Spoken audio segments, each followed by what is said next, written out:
여러분 안녕하십니까, 강신일 변호사입니다. 미국이 우리나라를 민감 국가, 민감한 국가, 조금 주의 깊게 좀 살펴야 될 국가로 지정했습니다. 그런데 한동훈은 봐라, 그래서 내가 계엄 막은 거다 라고 광을 팔고 있습니다. 그런데 미국이 민감 국가로 지정한 건 1월 달입니다. 계엄은 12월입니다. 아니 지금 12월 계엄을 발령했는데 그거하고 그 후에 1월달 민감 국가 지정하고 무슨 관계가 있습니까? 이 시기적으로도 안 맞는 거고요. 사실 계엄 때문에 민감 국가를 한 게 아니고요. 이거는 정말로 광파는 겁니다. 계엄 때문이 아닙니다. 우리나라를 미국에서 민감 국가로 한 이유는 우리나라가 좌경화됐기 때문이에요. 더 이상 우리나라를 믿을 수 없다는 거예요. 이거 엄청난 겁니다. 이거 좌경화됐기 때문에 윤 대통령이 계엄을 한 거예요. 즉 민감 국가로 지정되는 것을 막기 위해서 계엄을 한 거고, 계엄이 성공했다면 거꾸로 민감 국가가 지정되지 않았죠. 한동훈이가 계엄을 막는 바람에, 계엄이 성공하지 못하는 바람에 민감 국가로 지정된 거지, 지가 계엄을 막으려고 했던 것이 민감 국가 지정을 막기 위해서다 아니다 이 말입니다. 이 말이 안 되는 소리를 지금 한동훈이 하고 있습니다.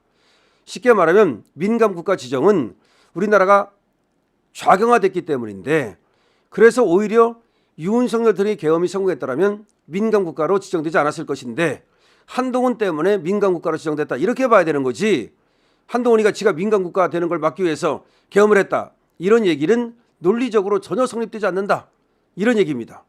이거에 대해서 지금 이양승 교수라고, 이분도 페북에다가 이 한동훈의 정말 어이없는 이런 쇼질, 이런 어떤 광파리를 갖다가 지적하고 있습니다. 이렇게 썼습니다. 한국은 민감 국가다. 근데 이거와 관련해서 한동훈의 모함극이 있다. 한동훈이 오히려 모함을 하고 있고 광을 팔고 있고 쇼질을 하고 있다. 한동훈 전 대표의 언론 플레이가 참 봐줄 만하다. 언론 플레이 하는 거죠. 그러니까 우리나라가 민감 국가 되니까 봐라, 내가 그래서 계엄 해제 요구한 거다, 내가 그래서 계엄 막은 거다, 그런 얘기예요. 그런데 이양승 교수는 한동훈은 언론 플레이를 하고 있다. 기사 제목을 보면 마치 계엄 때문에 민감 국가로 지정됐다는 뉘앙스다. 한동훈의 세계관이 드러난 거다. 참 황당하다. 한동훈이라는 놈 참 황당하다는 거지. 그 세계관이 정말로 협소하고 자기 중심적인 세계관, 관종, 나르시스트. 한국이 민감 국가로 지정된 건 한국이 자경화가 됐기 때문이다. 계엄과 무관하다. 미국은 한국을 예전처럼 신뢰하지 않고 있다. 왜일까? 문재인이 집권하고 한국은 친중 성향을 분명히 드러내고 있다. 실제로 문재인 시절 문재인의 참모들은 공개적으로 미군 철수를 언급한 바 있다. 그러한 발언 자체가 미국엔 크나큰 충격이었다. 미국이 볼 때 한국은 뒤통수 치는 배신의 나라로 보인다. 여태껏 좋은 건 모두 미국에서 가져다 쓰고 미국의 드넓은 수출 시장을 활용해서 국부를 쌓은 다음 지금은 중국 공산당에 조력을 하고 있는 거다. 그렇죠. 우리가 사실은 부자가 된 것도 미국 수출 때문에 부자 된 거 아닙니까? 미국이 우리나라 지켜주고 미국에 수출하고 정말 미국 때문에 잘 살게 되고 나서는 이제 와서는 뒤통수를 치는 겁니다. 미국의 시각에서 태평양 방어를 위해 꼭 필요한 건 한반도보다 일본 열도다. 오히려 태평양을 지키는 데에는 한반도보다는 일본이 더 중요하다. 일본은 영원한 친미 국가다. 반면 한국은 예나 지금이나 의문스러운 나라인 거다. 생각해보라. 한반도의 반 북한은 극단적 반미, 남한은 친미라고 하지만 그 반은 또 친북주의자들이다. 공산주의자 여부를 떠나서 미국은 그들을 노스 코리아 심퍼사이저라 부른다.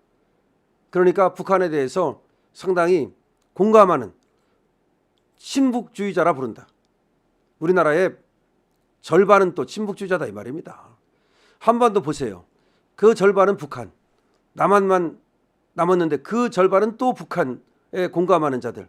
그러면 뭐야 이거 도대체가. 미국 입장에서 볼 때는 이 한반도 쓸모있나 이거? 차라리 일본 열도만 지키면 되지 이 한반도 포기해버릴까? 저 우리 북한은 또 저 완전한 저 반미, 그 다음에 나머지 반 토막도 또 반은 반미. 이거 그러면 제우 그 반의 반 그거 가지고 신경을 쓸 필요가 있나? 그리고 미국이 한반도의 이 반의 반, 이 남한하고 친해가지고서 이득 보는 게 뭐지? 오히려 이득 본다면 대한민국이 보는 거지. 미국이 이득 보는 것도 없는데 이 배은망덕한 나라, 배신자의 나라 이런 생각을 하지 않을까? 이런 얘기입니다. 윤 정부 들어서고 쇄신을 기대했지만 지난 총선 때 한국의 보수 정당은 개헌 저지선을 가까스로 확보했고 그나마 계엄 사태를 겪으며 실안기가 이탈하는 모습을 보였다. 그나마 다시 또 한동훈계가 이탈해서 그나마 또 정권을 빼앗기는 그런 지경을 보면서 미국에서 볼 때는 이 한국의 보수라는 것들을 믿을 수가 있나? 이런 생각을 한다는 거죠. 미국 시각에서 보면 실안계가 이탈하면 한국은 체제 변혁을 위해 모든 게 준비된 셈이다. 정치 체제도 바꾸고 외교 기조도 동맹관계도 바꿀 수가 있다. 그뿐일까? 끊임없는 부정선거 의혹도 있다. 황당한 건 미국과 캐나다는 중국의 선거 개입을 의심하고 우려하고 있지만 한국은 반대다. 중국의 선거 개입 의혹을 제기하면 음모론자로 몰리고 또라이로 몰린다. 그리고 지금 한국의 친미 성향 국회의원들보다 친중 성향 국회의원들이 훨씬 더 많다. 그런데 미국이 무엇하러 지금 한국에 대해서 그렇게 지키려고 노력을 하겠냐? 이런 얘기입니다. 미국 시각에서 태평양 방어를 위해 꼭 필요한 건 한반도보다 일본 열도다. 일본은 영원한 친미 국가라는 거야. 근데 우리나라는 의문스러운 나라고 도대체가 이거 지킬 필요가 있는가? 믿을 수가 있는가? 이런 생각을 갖게 한다는 거죠. 그나마 윤석열 대통령이 집권을 해서 좀 나아지는가 했더니 다시 또 말이죠. 저 한동훈이라는 자가 나타나가지고서 또 정권을 뺏길 위기에 있고 이러다 보니까 이 대한민국을 믿기가 어렵다. 이런 생각을 하고 있다는 거죠. 그래서 민감 국가로 지정을 한 겁니다. 결국은 한동훈이가 마치 무슨 민감 국가로 지정되는 걸 막기 위해서 계엄 해제 요구를 했다. 이거는 되지도 않는 말이고 오히려 대한민국이 자극화됐기 때문에 문재인 정부 때부터 우리나라가 완전히 반미의 나라, 그다음에 친중의 나라, 친북의 나라가 됐기 때문에 미국 입장에서 볼 때는 이 한국을 믿을 수가 없어가지고 민감 국가로 정한 거다. 이 민감 국가로 정해지면 말이죠. 굉장히 불이익이 올 거예요 아마. 한국 사람 미국 이민 가는 것도 어려울 거고요. 비자 받는 것도 어려울 거고요. 그다음에 이제 방위비 같은 거 엄청나게 부담하라고 할 거고요. 온갖 압력을 가할 거예요. 수출도 어려워질 거예요. 아마 관세 팍팍 붙여버릴 거예요. 더군다나 중국산 쓰고 중국 부품 써가지고 만든 제 2차 상품 전부 다 관세 붙여버릴 거예요. 다시 말하면 중국이 우리나라를 통해서 우회 수출하는 거 막아버릴 거야. 그러면 이게 엄청난 문제가 됩니다. 우리나라 제품 있잖아요. 다 중국산 부품을 많이 쓰고 있거든요. 그다음에 우리나라 지금 식품 같은 거 다 중국산 마늘 쓰고 중국산 고춧가루 쓰잖아요. 그럼 우리나라에서 가공한 제품을 미국에 수출을 못한다는 얘기가 됩니다. 무슨 말이냐면 그냥 중국 것만 조금만 부품만 들어가도 중국 그 원자재만 조금만 들어가도 미국에 수출 못하게 하고 미국에 수출할 때 관세 팍팍 붙여버리면 우리는 완전히 고사야. 그러면 지금 미국에서 실제로 민간 국가로 만들고 완전히 우리를 갖다가 그야말로 의심하기 시작하고 한국에 대해서 주던 여러 가지 인센티브를 모두 제거해버리면 한국은 살 수가 없어요. 우리나라가 꼭 명심해야 될 것은 우리나라가 잘 살아가지고 잘나가지고 이렇게 대접받는 게 아니라 미국과 동맹이기 때문에 대접받는 거예요. 미국과 동맹인 나라들은 다 대접받아요. 한번 생각해 보십시오. 영국이 미국과 동맹이에요. 그다음에 독일도 미국과 동맹 관계를 맺고 있어요. 일본이 미국과 동맹이에요. 우리나라가 미국과 동맹이에요.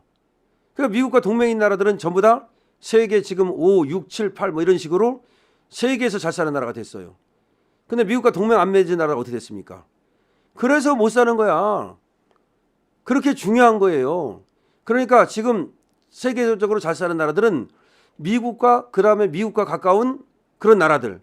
보세요. 미국, 영국 동맹이에요. 영국은 영원한 동맹 아닙니까? 독일, 프랑스, 그다음에 프랑스는 동맹은 아니지만 가까운 나라고. 그다음에 일본, 그다음에 한국, 캐나다. 캐나다도 미국하고 거의 같은 나라 아니야. 무슨 관세 갖고 좀 싸우긴 하지만. 그다음 한번 생각해 보세요. 그러니까 우리가 미국과 동맹 관계가 깨지고 미국이 우리를 의심하고 미국이 우리를 갖다가 그야말로 찬밥 신세하면 그 드넓은 시장을 잃게 돼요. 어디다 수출할 건데? 어디다 수출할 거야 도대체? 다 미국에 수출하잖아요. 그 수출 시장을 잃게 되고, 그다음에 한미 동맹이 흔들리면은 방위비를 갖다가 올려버리고, 만약에 미군이 철수하고, 이걸 생각하지 않고서 지금 저 좌파들은 저렇게 하는 건데, 좌파들은 어차피 쟤들 의견은 뭐냐면 친중 친북해가지고 못 살아도 좋다. 아, 북한처럼 못 살면 어떠냐? 우리끼리 살자. 우리끼리 못 살자. 그리고 북한처럼 돼야 국민들이 개돼지가 되고 못 살아야만 우리가 마음대로 영원히 집권할 수 있다. 전라도를 봐라. 전라도는 갖다 못 살게 만들어 놓으니까, 그러니까 계속해서 우리한테 표를 주지 않냐. 마찬가지로 이 대한민국을 못 살게 만들면 우리한테 표를 계속 줄 거다. 그럼 우리는 영원히 집권하자. 그게 바로 저 좌파들의 생각이라는 거죠. 지금 그래서 이 민감 국가라는 것이 이런 뜻인데, 한동훈은 그걸 역으로 말이죠. 세계관이 좁은 건지 역사를 모르는 건지 무식한 건지 아니면 일부러 그러는 건지, 이 한동훈이라는 자가 얼마나 황당한 자인지, 이 자 때문에도 미국이 우리나라를 안 믿고 있다는 거, 이 한동훈은 알아야 됩니다. 강신업 TV입니다.